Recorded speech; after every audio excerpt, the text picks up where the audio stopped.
resté pendant quelques années au Congo, donc il n'était même plus au SECOS.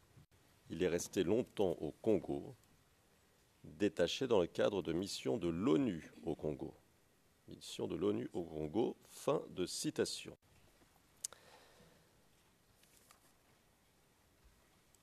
Qu'est-ce que vous pouvez nous dire là-dessus? Ah, d'accord.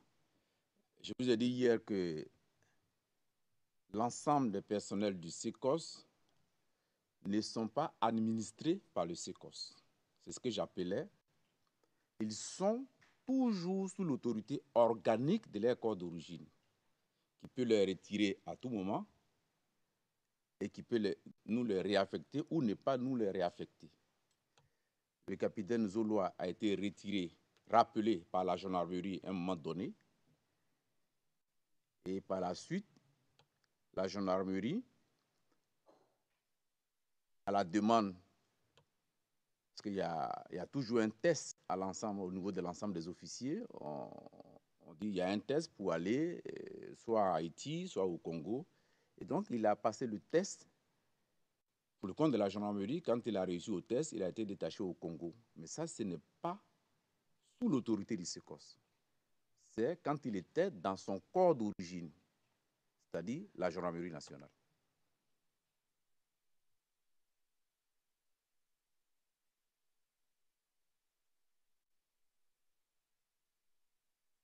D'accord.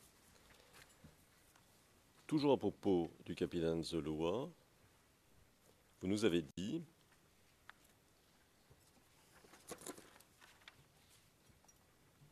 aux pages 12 et 13 du transcrit français du 28 mars dernier qu'il était malade pendant toute la crise.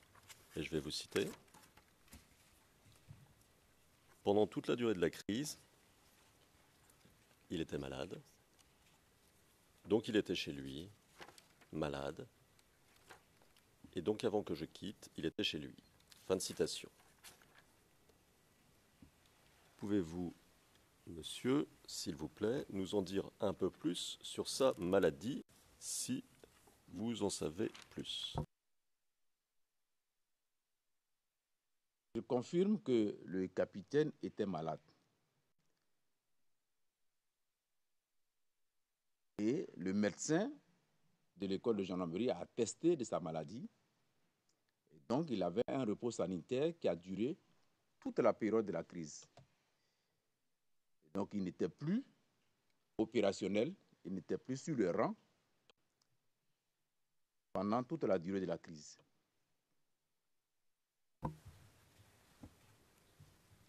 D'accord. Alors je vais lire votre déclaration faite aux enquêteurs du bureau du procureur.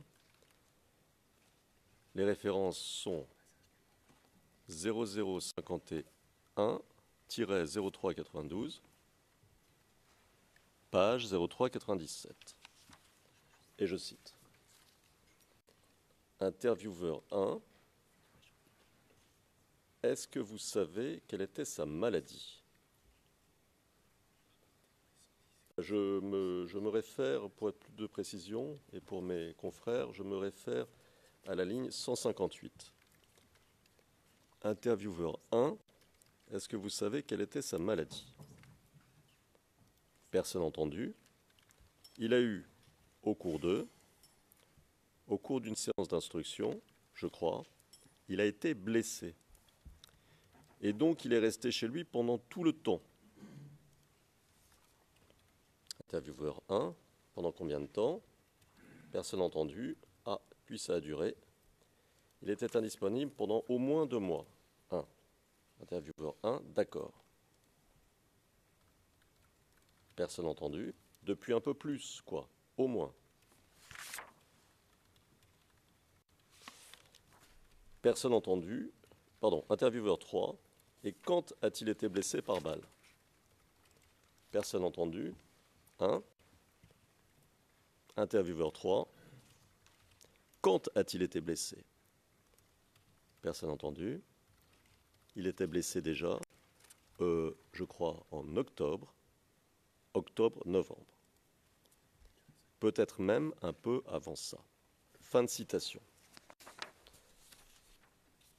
Donc, monsieur, pour que nous soyons clairs, le 16 décembre 2010, vous nous dites que le capitaine Zoloua n'était pas à son poste, c'est ça? Il était malade. Et donc, chez lui, il se soignait. Il était malade. D'accord. Alors, vous nous avez dit, le 28 mars, transcrit français, page 11, avoir quitté l'école de gendarmerie le 31 mars 2011. Je vous cite.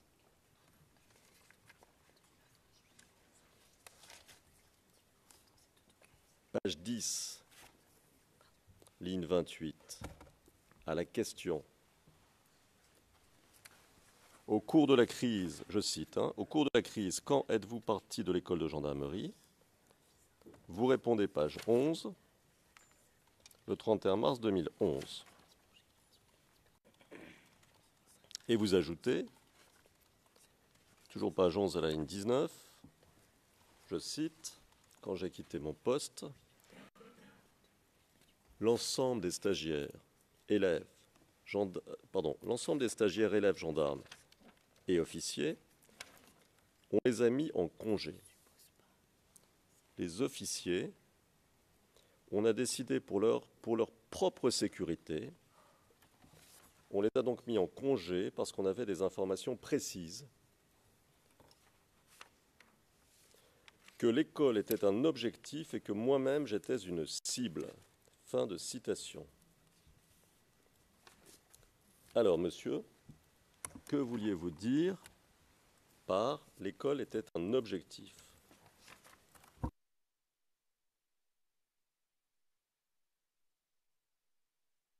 Cela veut dire que l'école était susceptible d'être attaquée.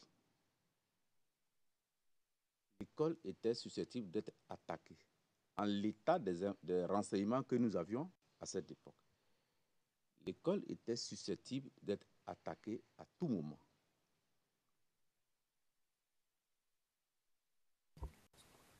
Par qui?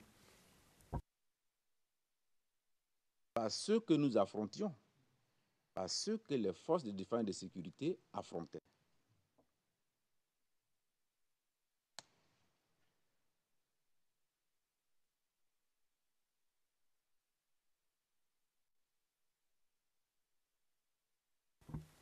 D'accord.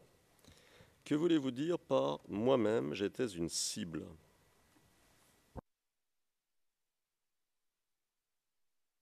C'est-à-dire, selon les mêmes renseignements, ma vie était en danger et j'étais susceptible d'être aussi attaqué, personnellement et individuellement.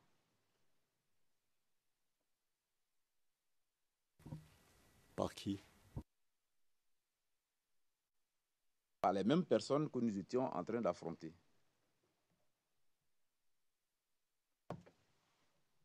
Voulez-vous dire par là que les responsables des forces de défense et de sécurité étaient des cibles de leurs adversaires? Cela est d'autant plus vrai que dans la même journée du 31, peut-être même avant, ou le 30 ou le 31, le domicile du chef d'état-major des armées a été attaqué, saccagé. Il a dû se réfugier lui-même dans une ambassade à Abidjan, déjà le 31.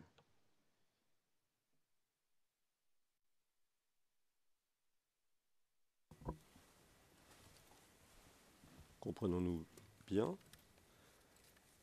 Vous nous dites que le 31, il y a eu une offensive qui s'est matérialisée, notamment par l'attaque des responsables des forces de sécurité. C'est ça? Je répète ce que j'ai dit. Le 31, j'ai eu des renseignements qui laissaient penser que j'étais une cible et que l'école était un objectif de la part de ceux qui nous attaquaient. Et Et dans la même journée du 31, j'ai été informé que le domicile du chef d'état-major était situé à Yopougon, avait été saccagé et que le chef d'état-major lui-même s'était réfugié dans la même journée dans une ambassade à Abidjan. D'accord. Est-ce qu'il s'est passé quelque chose de particulier le 31?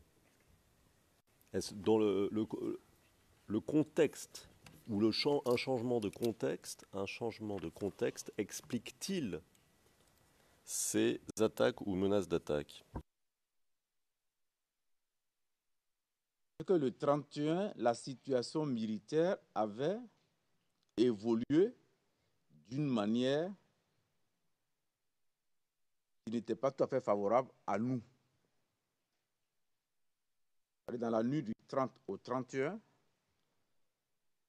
toutes les unités, tous les détachements qui étaient au front sont tous repliés sur Abidjan. 31.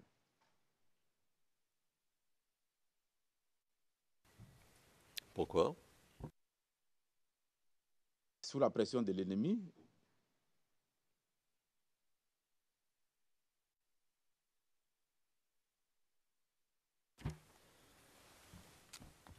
Pour qu'on comprenne bien, vous voulez dire que les détachements de l'armée ivoirienne ou de la police ou de la gendarmerie qui étaient dans l'ensemble du pays, parce qu'ils étaient attaqués, ont dû se replier à Abidjan le 31 mars, c'est ça que vous nous dites?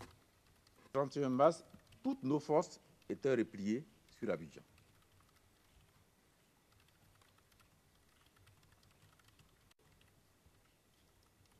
Ma question, c'est pourquoi? C'est parce qu'ils avaient été attaqués depuis un certain temps? Parce qu'ils avaient été attaqués, parce qu'ils subissaient une grosse pression et se sont tous repliés sur Abidjan. D'accord. Donc ce dont vous parlez ici, c'est une pression militaire, c'est ça? Évidemment. D'accord. Pression militaire de qui? De l'ennemi.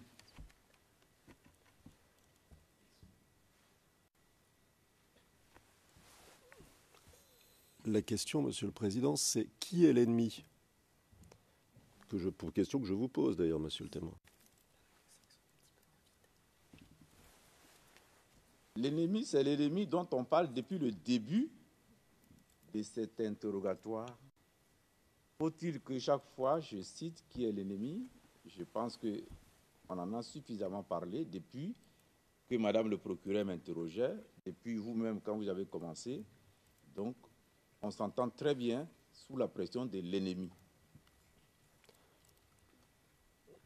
Alors, monsieur, nous avons au dossier des éléments qui tentent à montrer que les forces gouvernementales ivoiriennes, à cette période-là, ont été attaquées en dehors d'Abidjan. Je vous parle d'en dehors d'Abidjan. Ont été attaquées pas seulement parce que vous appelez l'ennemi, mais aussi par les forces françaises, et notamment les forces d'hélicoptères de combat françaises. Alors, étiez-vous au courant de cela? On avait quelques informations à l'état-major, notamment au cours de la réunion du 30. Nous, on était à Abidjan. Mais les commandants des fronts faisaient parvenir ces renseignements-là au chef d'état-major.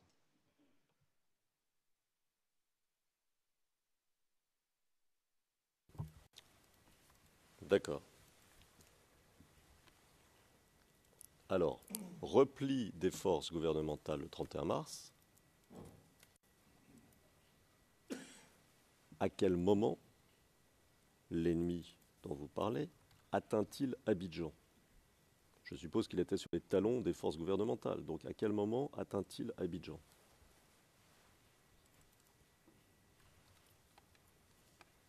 Après le 31, on ne faisait plus de réunion d'état-major. On était dispersés.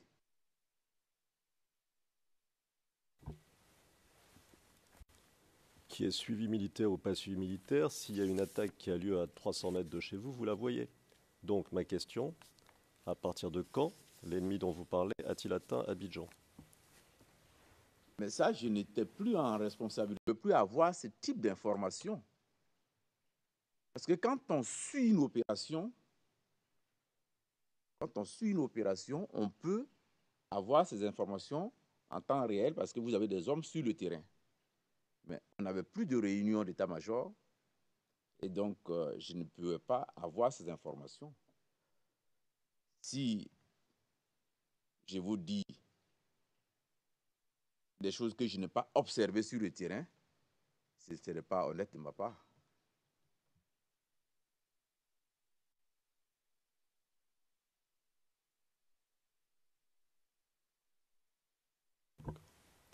Oui, oui, monsieur, je comprends bien ça. Et vous avez tout à fait raison de souligner ce qui vous paraît important et de distinguer ce que vous avez appris de ce dont vous n'avez pas été témoin vous-même. Mais justement, vous nous avez dit hier avoir observé, de là où vous vous trouviez, des colonnes de véhicules tirant par exemple des canons tractés, etc.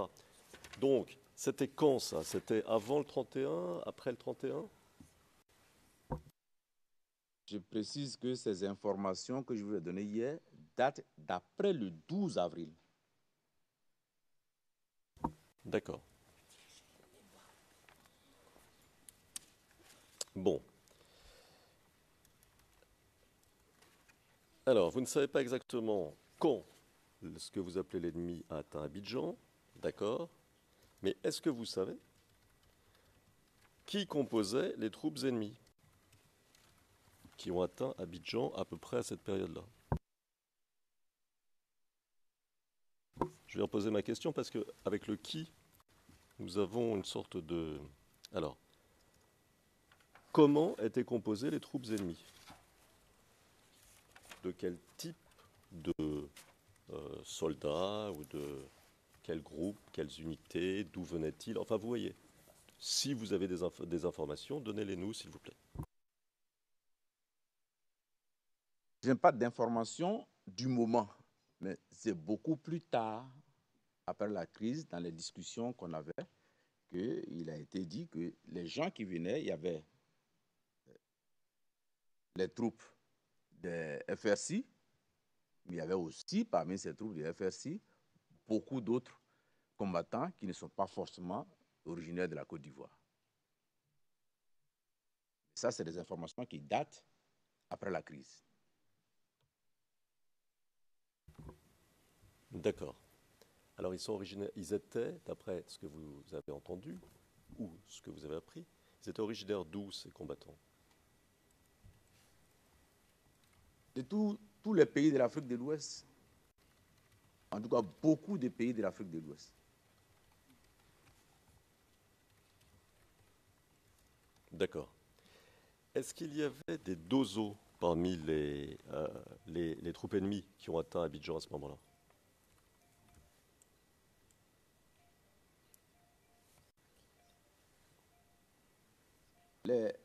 Les dozos font partie des troupes de ceux qui nous attaquent. Donc, toujours depuis 2002, parmi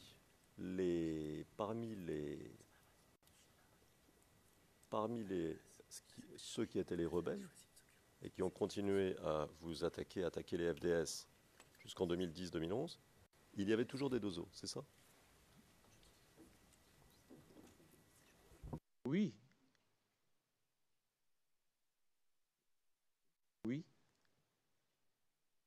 Combattants originaires de différents pays frontaliers ou limitrophes de la Côte d'Ivoire. Depuis le début de la crise, depuis 2002. Ça, c'est un fait constant depuis 2002. Donc la réponse, c'est oui. Oui. D'accord, merci. Pardon, hein, de temps en temps, je vous fais préciser les choses. C'est parce que, comme je vous le disais hier, dans quelques temps, nous reviendrons sur vos propos, mais qui auront été retranscrits. On aura perdu un peu l'ambiance, l'atmosphère. Et donc, plus on apporte de précision, mieux c'est, parce que moins il y aura place à l'incertitude, vous voyez.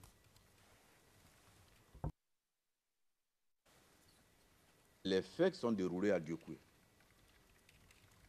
international sait, c'est les faits de Diokoué, Petit Diokoué, Itrozon, les massacres qui ont eu lieu là-bas. Ça, tout le monde sait. Mais ailleurs, je n'ai pas connaissance. À Yopougon, oui, il y a eu, selon ce qui a été dit par la suite, il y a eu des affrontements où il y a eu beaucoup de jeunes qui ne sont pas forcément des combattants ont été tués à l'entrée de Yopougon.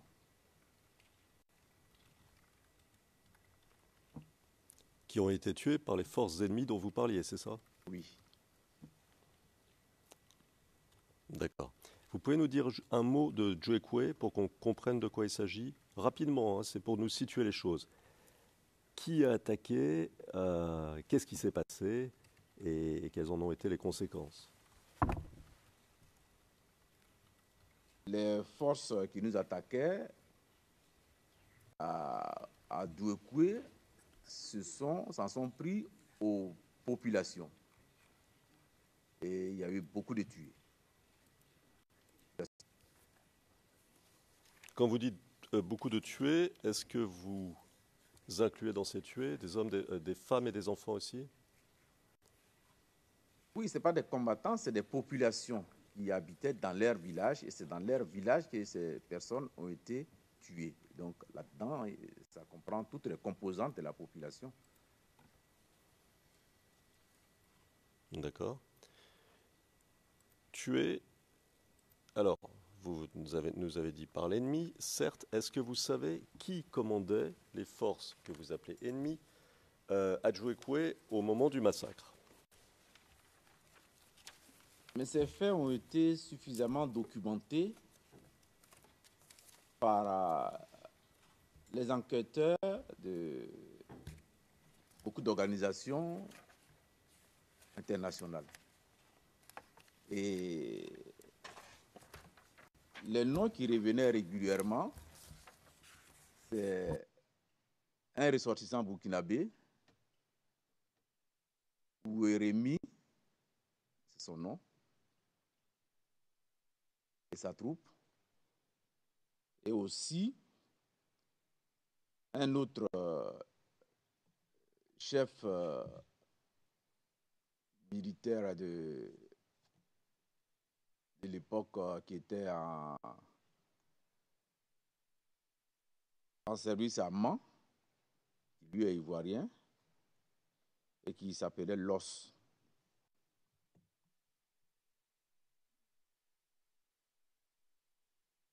Et ça, ces informations sont disponibles de façon publique et a fait l'objet de plusieurs enquêtes de la communauté internationale. Et pour nous aider, est-ce que vous pouvez épeler les noms des deux chefs de guerre dont vous venez de parler?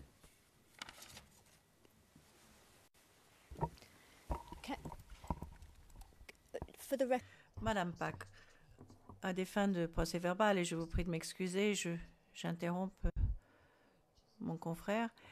J'aimerais que l'on précise la période de temps. Est-ce qu'on peut être un... Examen. Elle peut le faire.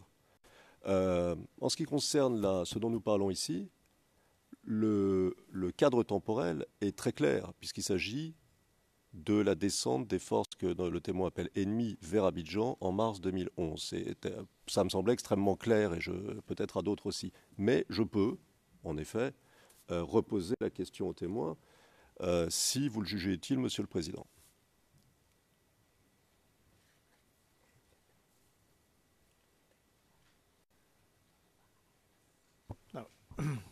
Le Président, je ne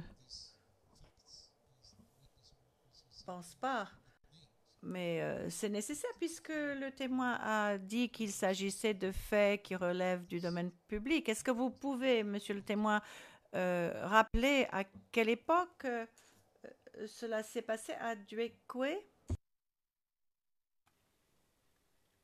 Je pense que je peux me tromper, parce que les dates, c'est toujours très, très difficile quand les faits se sont passés il y a si longtemps.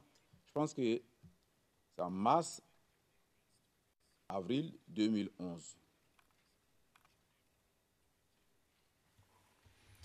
Okay, thank you. Le président, merci.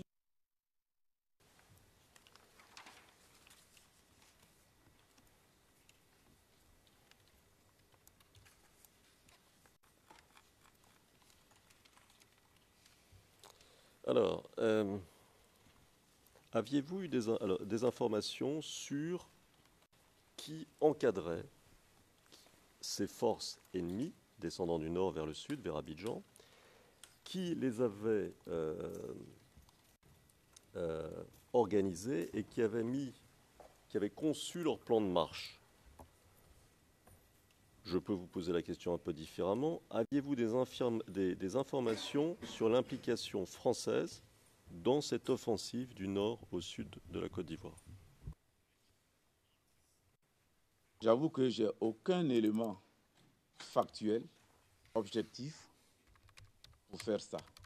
En dehors de ce que chacun disait. Mais moi, je ne peux pas, au nom de la vérité, je ne peux pas me fonder sur ce qu'on disait. Mais en tant que responsable militaire, je n'ai aucun élément factuel pour affirmer ce que vous dites. Mais je précise, par rapport à ce qu'on a dit tout à l'heure, que le chef de guerre burkinabé Bourémi a été depuis interpellé par les autorités judiciaires et qu'il est aujourd'hui détenu. Sur radio. Ou plutôt, avant de parler de communication radio, je voudrais terminer sur ce que l'on disait tout à l'heure. On avait commencé en parlant de ce que vous nous aviez dit, que vous aviez quitté l'école de gendarmerie le 31 mars. Vous êtes parti le 31 mars, on est d'accord? Bon. Quand avez-vous évacué vos officiers et vos gendarmes?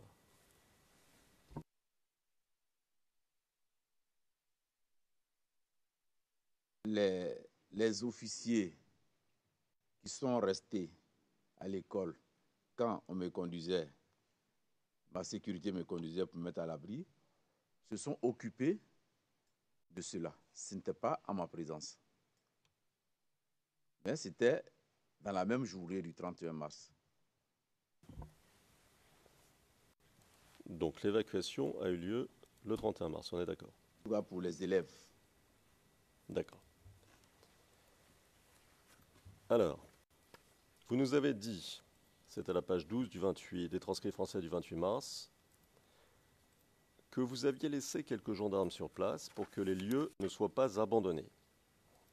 Alors, je vais vous citer pour que ce soit tout à fait clair. C'est page 12. Et je pense que c'est la ligne 1. Je cite. On a demandé à ce qu'un groupe d'éléments du SECOS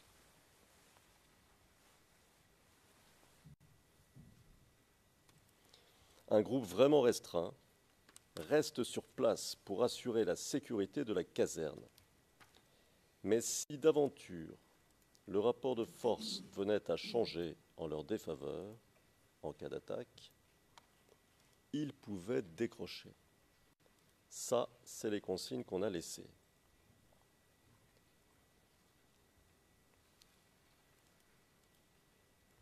Et au cours de votre interrogatoire, un peu plus tard, le 29 mars, c'est à la page 44 des transcrits français, vous avez dit, ligne 16,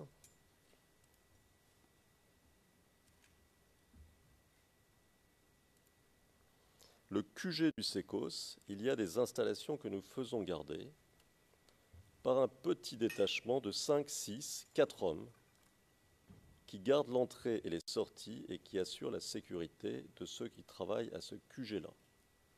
Vous avez laissé ce même petit détachement de, je cite, 5, 6, 4 hommes qui gardent l'entrée et les sorties avec consigne de quitter les lieux si jamais ils étaient attaqués. Est-ce que c'est ça? C'est les consignes. D'accord. Et c'était bien un petit détachement de cet ordre-là que vous aviez laissé? Affirmatif. D'accord. Très bien. Alors j'en viens maintenant aux communications radio.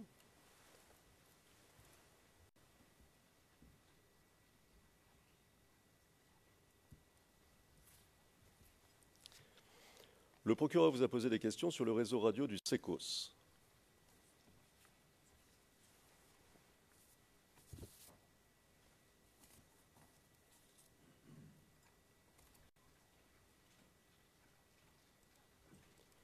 Alors, notamment, le 27 mars, page 59-60 des transcrits français,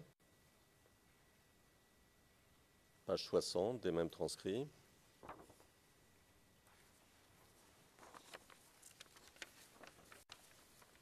et vous aviez indiqué, page 60, surtout utiliser le téléphone. À une question ligne 10, comment alors, la plupart du temps, est-ce que vous communiquiez avec les commandants des secteurs du SECOS? Et vous répondez au téléphone. Question, le téléphone portable? Vous répondez toujours. Bon, fin de citation. Je voudrais d'abord savoir, monsieur, concernant le matériel, si chaque patrouille ou chaque groupe d'intervention du SECOS, et vous nous avez donné, je crois, hier des informations très utiles, vous nous avez dit que les patrouilles, c'était 6 hommes, c'est ça? Oui. Si chaque patrouille ou chaque groupe d'intervention disposait d'une radio.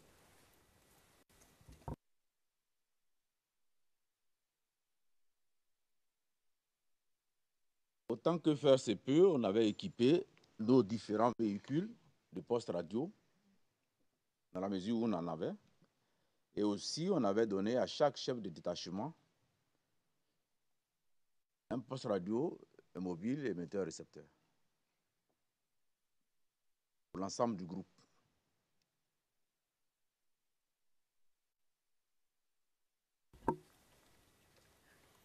Est-il juste de dire que vous manquiez de moyens de communication radio au SECOS?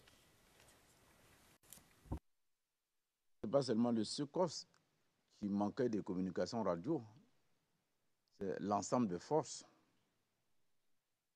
gendarmerie, surtout l'armée, qui n'avait pas les moyens de transmission militaire, tactique de terrain,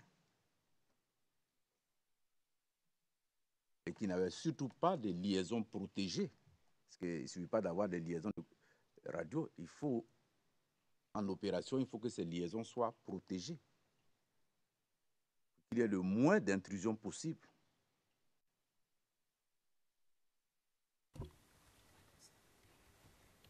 Est-ce qu'à votre connaissance, vos communications radio ou téléphoniques étaient écoutées par les services français?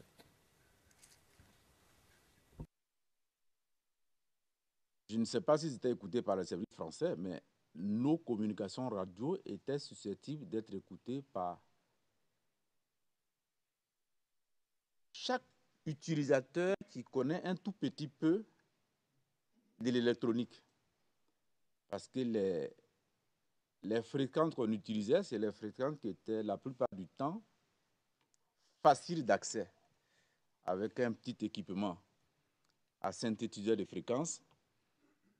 Tout le monde pouvait écouter nos réseaux, c'est-à-dire le réseau de la gendarmerie, le réseau de l'armée et le réseau du SECOS.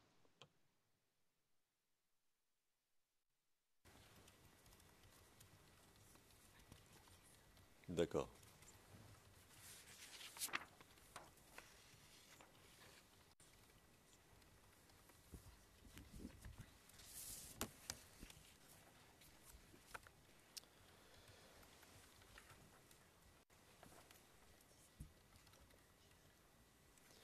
Avez-vous été informé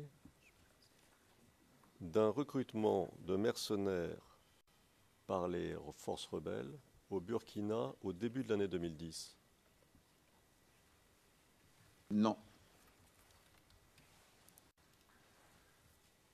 D'accord.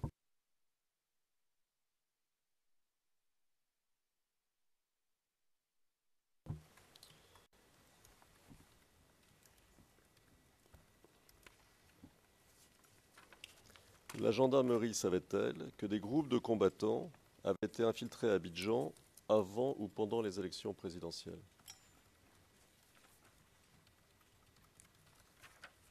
Ce que nous savions, c'est que il y avait plusieurs détachements des FAFN qui étaient venus sécuriser les élections dans le cadre du CCI. Et ces unités, ces détachements avaient été pris en compte par l'état-major qui les a déployés au niveau des principaux lieux de vote à Abidjan.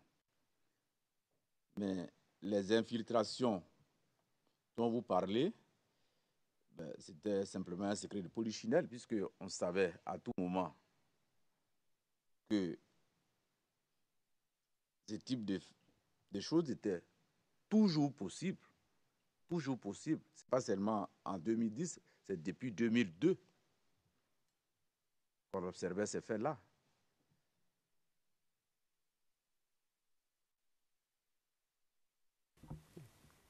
D'accord. La gendarmerie savait-elle s'il y avait des caches d'armes à Abidjan destinées à des groupes rebelles à cette époque-là, avant les élections, pendant ou juste après les élections présidentielles? Il n'y a aucune idée de ça.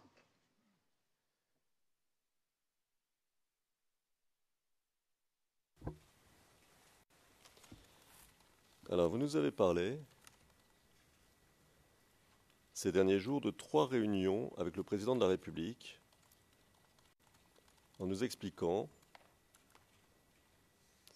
page 95 des transcrits français du 29 mars, que à chaque fois que l'on est en face du chef de l'État, c'est le SEMA qui parle au nom de tous les militaires. Et je vais vous citer.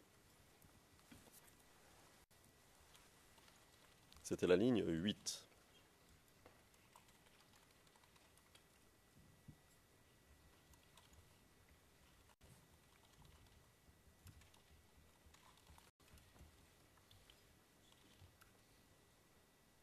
Bon, je pense que l'interprète est prêt. Oui. Alors, pour nous les militaires, chaque fois que l'on est devant le chef de l'État, c'est le SEMA, c'est-à-dire le chef d'état-major, bien sûr, c'est le SEMA qui parle au nom de tous les militaires. C'est le SEMA qui parle au nom de tous les militaires. Fin de citation. Alors, ce que je voudrais vous demander, monsieur, c'est que vous nous expliquiez concrètement, matériellement, comment se passent ces réunions et combien de temps elles durent. Pour qu'on comprenne un peu, voilà, que vous puissiez illustrer un tout petit peu. Vous arrivez peut-être ensemble, peut-être pas ensemble, vous réunissez à la porte. Je suppose que le premier qui entre, c'est le chef d'état-major, qui se met à... Qu'on ait une idée, vous voyez? Your Honors, what is the question? Monsieur MacDonald, quelle est la question? Mon collègue suggère que de la manière dont ils se présentaient, etc., comment ils apparaissaient. Enfin, poser la question, le président. Bon, c'est un peu vague. Préciser ce que je souhaite obtenir, je donne quelques éléments possibles. Voilà, après, il appartient au témoin de dire ce qu'il a envie de dire, naturellement, pour nous expliquer comment ça se passait.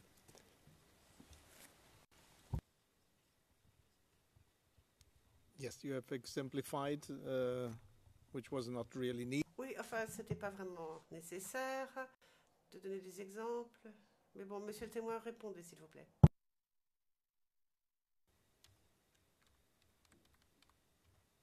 Nous avons eu plusieurs catégories de réunions.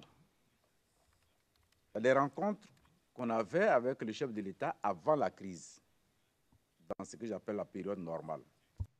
Mais les rencontres que nous avons eues avec le chef de l'État pendant la période de la crise, c'était des rencontres dont l'objet était autour des opérations militaires. Et donc, c'est les militaires, par la voix du chef d'état-major, qui venaient pour faire, qui conduisaient les opérations. Et donc, ils réunissaient toutes les informations militaires, tous les renseignements militaires de terrain. Et puis, ils se faisaient accompagner non seulement par les généraux, mais par les staffs respectifs de certains grands commandants, police, gendarmerie, et puis lui-même. Ils avaient des staffs un peu plus importants avec des officiers supérieurs des hauts rangs qui nous accompagnaient. Et donc, quand on nous installait dans la salle, le président entrait. Lui aussi, il était entouré de ses principaux collaborateurs, ses conseillers aussi. Et donc, il donnait la parole au chef d'état-major qui faisait le compte-rendu de la situation militaire. Voilà comment ça se passait.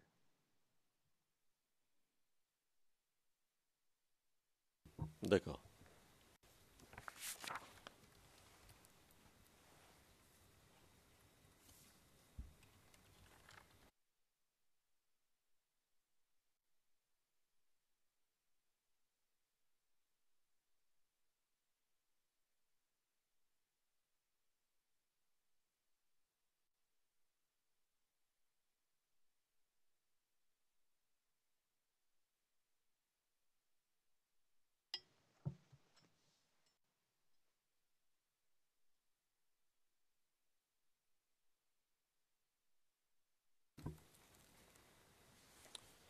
Alors,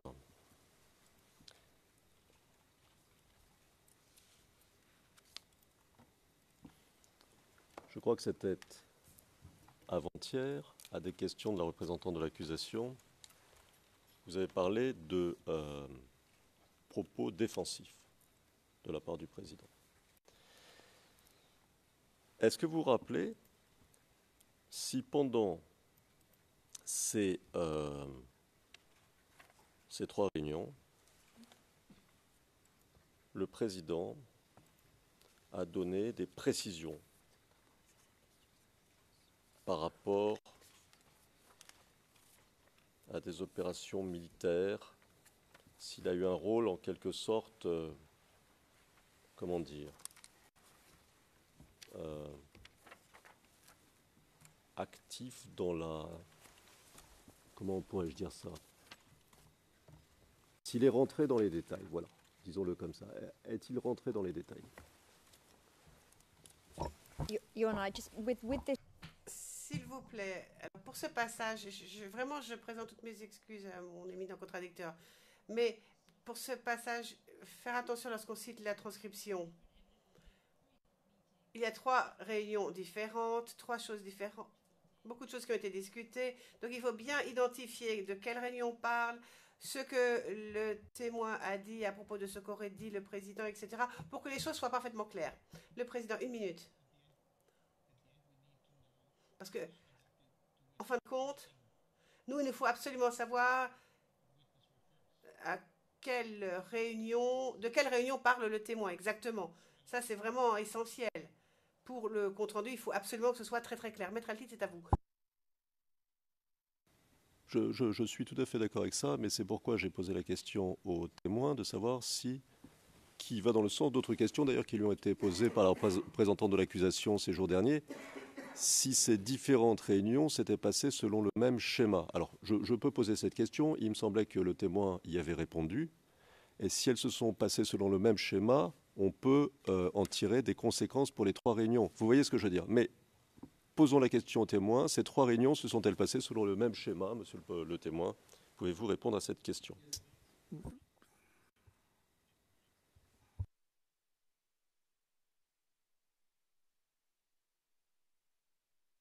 Je disais tantôt que En ce qui concerne les deux principales réunions qui ont eu lieu au palais de la présidence au plateau, c'était les mêmes objets et cela s'est passé quasiment de la même manière avec souvent les mêmes participants.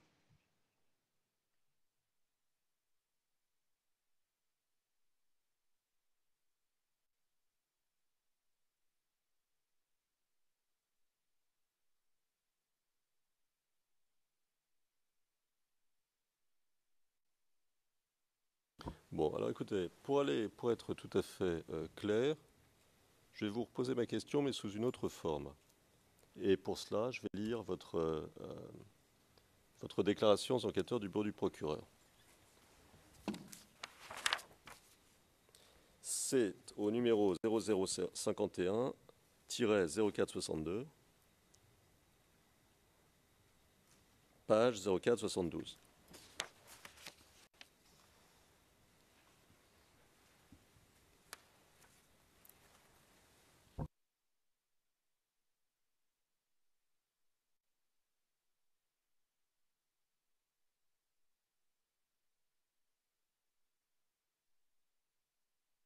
J'attends un peu, mais je crois que tout le monde est prêt. Alors j'y vais. Ligne 368. Intervieweur 1. Je cite, intervieweur 1, d'accord. Et est-ce que le président a donné des avis ou des opinions par rapport à quelles opérations militaires devraient être faites? Personne entendu. De quel genre? C'est-à-dire que s'il donne les avis. Intervieweur 1, ou ces rencontres. Et vous répondez, personne entendu. Non. Je ne crois pas qu'il a donné des détails des opérations militaires à l'état-major. Je pense que l'état-major lui a fait essentiellement le compte-rendu.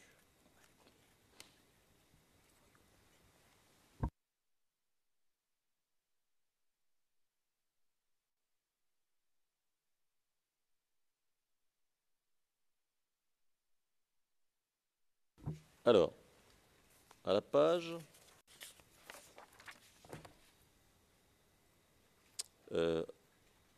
dans votre déclaration antérieure du 0016-0104, page 0097, et on va attendre une seconde que tout le monde soit prêt.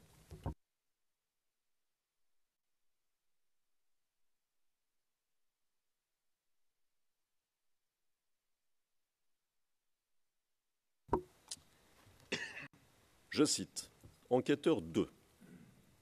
Et concernant cette réunion particulière, quelles avaient été les instructions en relation avec ce qui s'est passé sur le terrain à Abobo? Personne entendu, c'est-à-dire vous. Il ne donne pas des instructions précises d'ordre opérationnel. Ce n'est pas tellement son rôle, mais il dit globalement que je veux que vous puissiez tenir, je ne veux pas perdre Abobo. Voilà, je ne veux pas que vous perdiez Abobo. Tenez Abobo. C'est le genre d'instruction générale, qu'il donne. C'est le genre d'instruction générale qu'il donne. Fin de citation. Donc, ma question.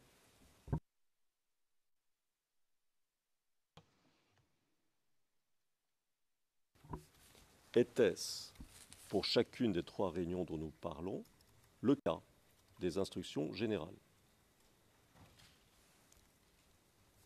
En tout cas, pour les deux réunions principales qui ont eu lieu au plateau, dont je me rappelle parfaitement, peut-être pas dans le détail près, mais je me rappelle assez bien le déroulé. Le président, il donnait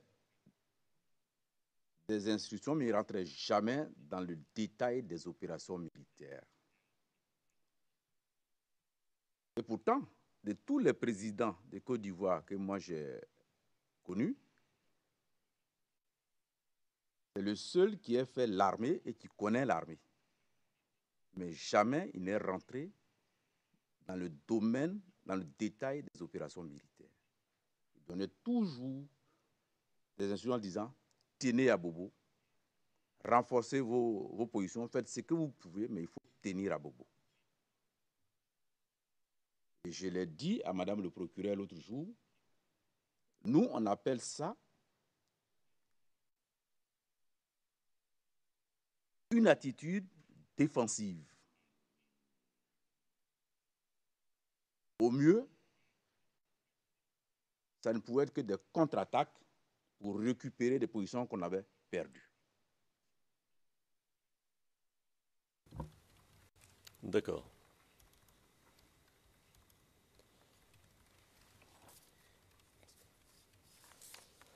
Quand vous dites il connaissait l'armée, est-ce que vous voulez dire par là qu'il a fait son service militaire? Et comment?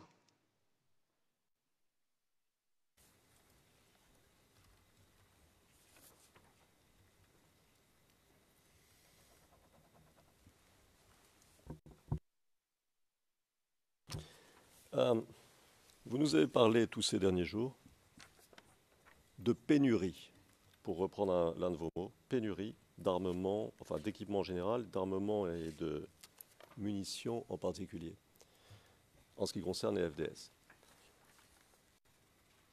Est-ce qu'il y a un moment dans la crise, janvier, février, mars, enfin peu importe, un moment où la situation en termes d'équipement, d'armement, etc., est devenue critique pour les FDS?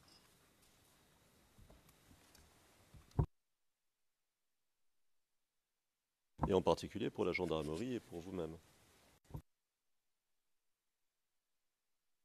Depuis le début de la crise, en 2002, nous avions des vraies faiblesses structurelles en ce qui concerne l'armement, en gros, et donc les munitions. Des vraies faiblesses structurelles. Les autorités ont essayé, entre 2002 et 2003, de relever le niveau des équipements. Et donc, on a eu quelques équipements d'origine de l'Europe de l'Est, notamment.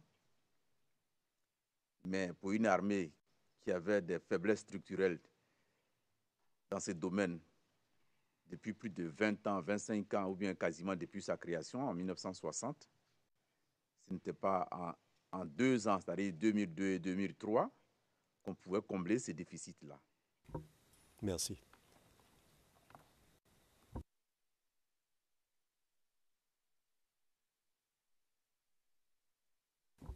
Vous permettez une seconde?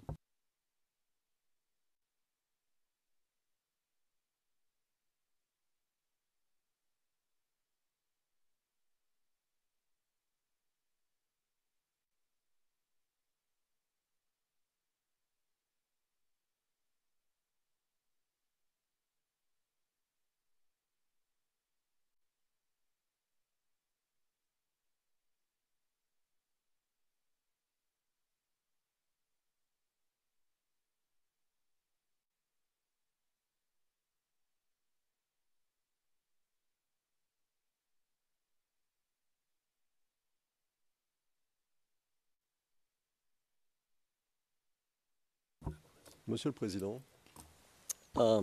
il y a un point sur lequel je souhaiterais m'adresser à la Chambre qui n'a pas qui ne concerne pas la teneur du témoignage, mais qui concerne le conseil du témoin. Et je pense que le plus tôt on en parle, le mieux c'est. Je vois qu'il nous reste un peu plus de 10 minutes. Ce serait peut-être le bon moment parce qu'après, je parlerai d'un autre thème plus long. Donc voilà, je m'en remets à vous, Monsieur le Président. Mais peut-être est-ce le bon moment pour parler de ce point précis. Et ça peut se faire naturellement en dehors de la... Ça devrait d'ailleurs se faire en dehors de la présence du témoin. But not in the absence of the counsel. Et de son conseil ou dans l'absence du conseil? Ça concerne son successeur. Ça concerne son successeur, en réalité. OK. Président, très bien. Monsieur le témoin, donc pour l'instant, donc pour ce volet d'audience, nous allons terminer avec votre déposition. Nous reprendrons à 11h30. Comme ça, votre repos sera allongé d'un quart d'heure. Donc, monsieur l'huissier, veuillez s'il vous plaît escorter le témoin hors du prétoire. Merci, Monsieur le Président.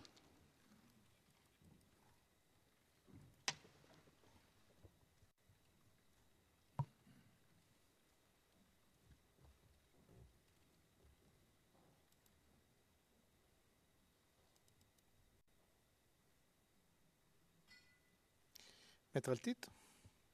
Président, Maître Altit.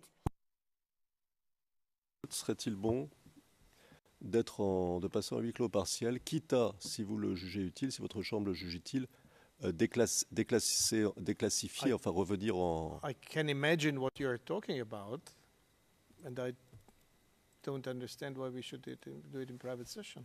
Très bien. Je comprends très bien ce dont vous nous parlez. Je ne vois pas pourquoi nous aurions besoin de le faire à huis clos partiel. Merci. Merci, Monsieur le Président. Alors, hier soir, Monsieur le Président, vous nous avez indiqué, à la fin de l'audience, que du fait de l'absence du conseil du témoin lundi, enfin la semaine prochaine, il avait été trouvé une solution qui était de demander à un représentant de l'OPCD d'assister le témoin, les quelques jours de la semaine prochaine qui seront consacrés au témoignage, à la suite et à la fin du témoignage de ce témoin. Alors, je voudrais que les choses soient tout à fait claires en ce qui concerne les rapports de l'OPCD et des équipes de défense en général. Parce que, par exemple, en ce qui nous concerne, le responsable de l'OPCD, le chef de l'OPCD, nous avait demandé, au jour de l'audience de première comparution, d'assister à cette audience à nos côtés. C'est-à-dire qu'il était assis à nos côtés, ce jour-là. Ensuite, il est arrivé à l'OPCD, en ce qui nous concerne, je parle pour mon équipe, de nous aider à des divulgations sur le plan logistique, parce que parfois nous sommes un peu, en particulier quand les ordinateurs ne marchent pas, enfin il y a toutes sortes de raisons, et il nous apporte une aide tout à fait réelle et appréciable dans le cadre de la divulgation. Dans le cadre de la divulgation. Pour pouvoir divulguer, c'est ce qu'ils nous avaient expliqué, ils ont accès, depuis les débuts, puisque c'est tout au début qu'ils nous avaient expliqué ça, il leur fallait l'accès à nos documents confidentiels. À ma connaissance,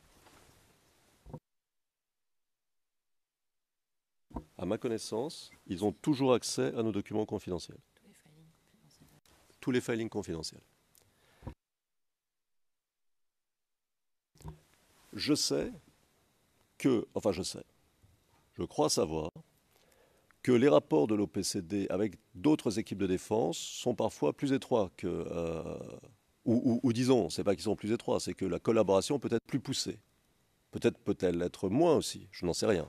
Franchement, je n'en sais rien, ça ne me concerne pas. Mais, en ce qui nous concerne, voilà nos rapports avec l'OPCD.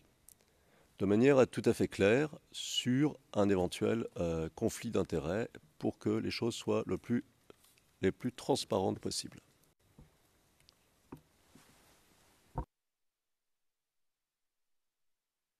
Thank you very much. Merci. Quelqu'un d'autre souhaite prendre la parole? Maître Knops? Maître Knops, oui, bonjour, madame, messieurs les juges. Le président, nous avons déjà pris tout cela en compte. Je tiens à vous le faire savoir, avant toute chose. Allez-y maintenant. Maître Knops, oui, la relation entre l'équipe de la défense de M. Blégoudet et l'OPCD est absolument la même que celle dont vient de parler Maître Altit. Ils nous ont aidés, nous ont conseillés, entre autres, nous aider à avoir accès aux mêmes pièces que celles dont parlait l'équipe de M. Gbagbo. Donc, je pense que, pour être parfaitement transparent, je tiens à faire savoir à cette chambre que l'équipe Blé Goudé a exactement les mêmes préoccupations que l'équipe de M. Gbagbo. Le président Biya, qu'en est-il de l'accusation, M. McDonald? Nous n'avons aucune objection, nous ne voyons aucun problème à ce que Maître Keïta aide le témoin la semaine prochaine. Le président, très bien, nous avons pris tout cela en compte. Et nous considérons que dans le but de la règle 74 et en envisageant aussi l'article 77 du statut petit b, petit f, paragraphe 4, bien sûr. Il s'agit en fait du règlement de la Cour. Je crois que le mandat est évident.